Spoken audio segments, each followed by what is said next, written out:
Hi everyone, today I'm going to talk you through what I did with my stitched zombie. The first thing that you're going to see me doing here is I'm putting on the prosthetics and the latex. I just want to give a quick shout out to anybody wanting to use latex. What I'm using here is Mayron's liquid latex, and every artist's favourite medium, which is toilet paper, which is cut up into tiny little strips. If you're using latex, please spot test first, because nobody wants to end up in A&E with a lethal latex allergy. Now we're about to see the first of the big prosthetics go on. I made this beforehand, and as you're about to witness, it was a little bit too big for my face.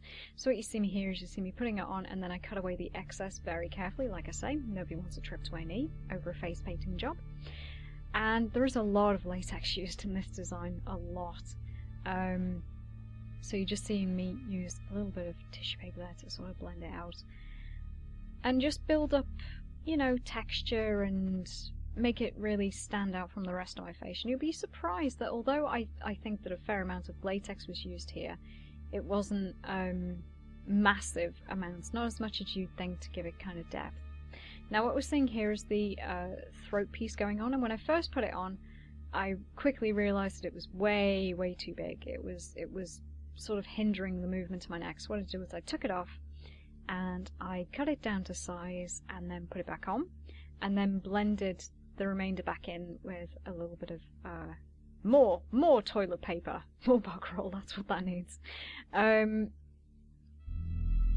And it was a much better fit from there on. I think that if I did this again, I'd do things slightly different with the throat piece, but I think for a first try, and trust me, it is the first ever try that I've done something like this, so, you know, I think it turned out really well, all things considered.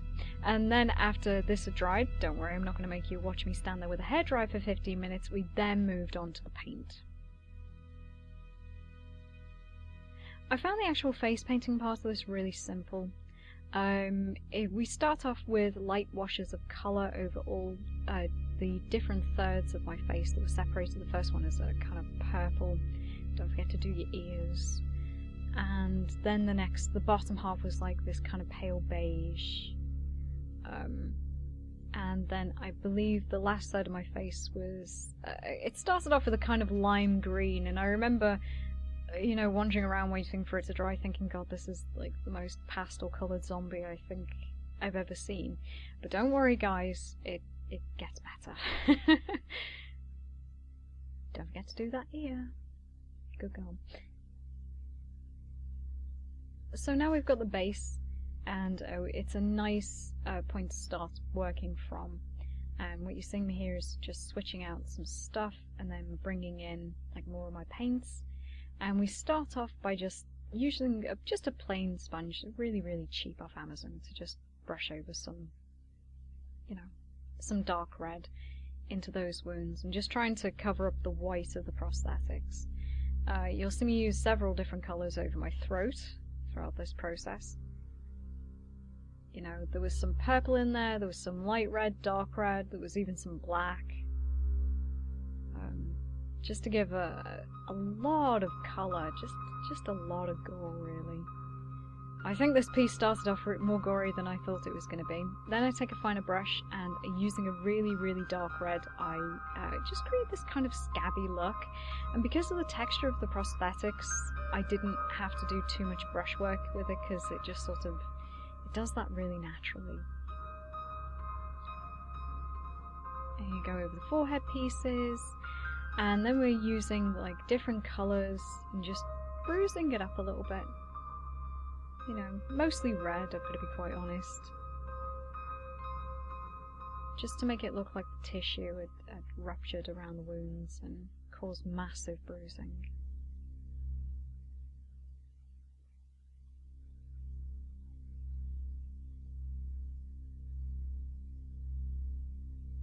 Now we're going around the throat. And using more latex to stick it back on because it was being a little bit stubborn on that side. Don't worry if you make mistakes like this with prosthetics, you just use more latex. That's the answer to everything, I think, when you're playing with latex. You can never have too much.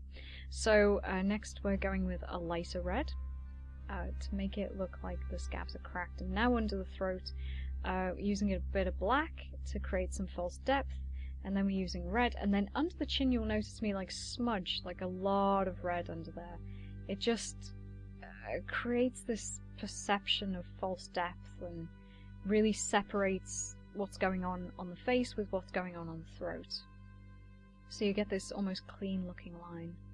Now we're using bright red again, and what this is meant to look like is that, you know, like as the face moves, the scabs are splitting and cracking, and you know, fresher blood is kind of oozing out of those wounds.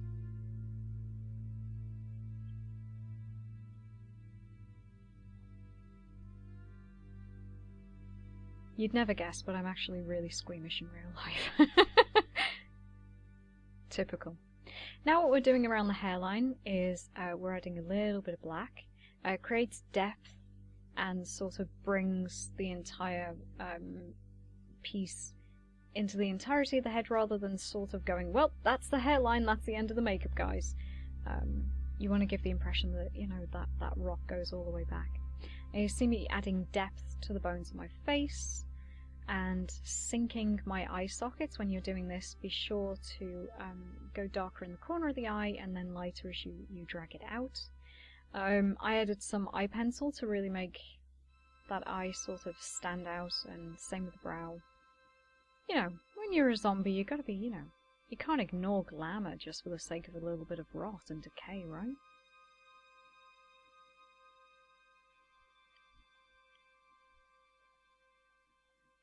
And now it's time for some veins, done in dark purple with a very fine brush.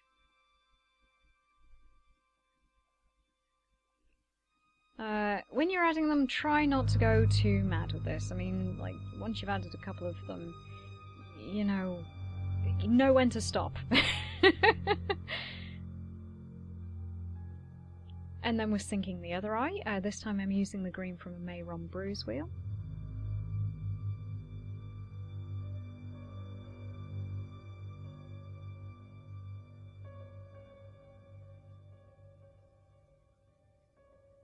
And I didn't highlight the brow on the other eye simply because I wanted to look like they were two different faces. And more veins, you know. And then I start to outline the eye in red. And draw a little bit sort of dripping down, you know, make it look like the eye socket's oozing.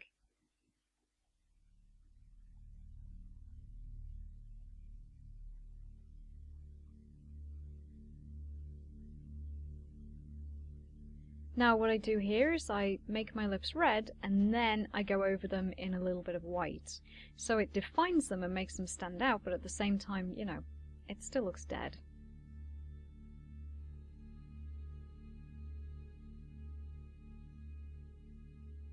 And I put a tiny little bit of latex there to create a scar across my lips, because I didn't want like the bottom half of my face to look too pretty. I wanted it to stand out, but I didn't want it to, you know, look beautiful. I wanted something to be, you know, still wrong with it.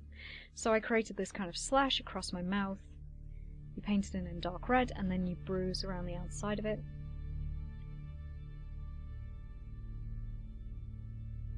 And I think finally, yep, it's time for the fake blood. Trying to get it in there between the staples was a little bit difficult, but, you know, persevere. And this is Mayron stage blood, and it's actually fresh blood. I believe you can buy like a clotted version, which is a lot darker, but I find that, you know, just for general purposes this is good. If you're planning on using this design for a party, by the way, you might want to forego the fake blood because it does drip over time, and it tastes disgusting if you get it in your teeth, which I'm just about to. I hope this has been useful. Thank you very much for watching.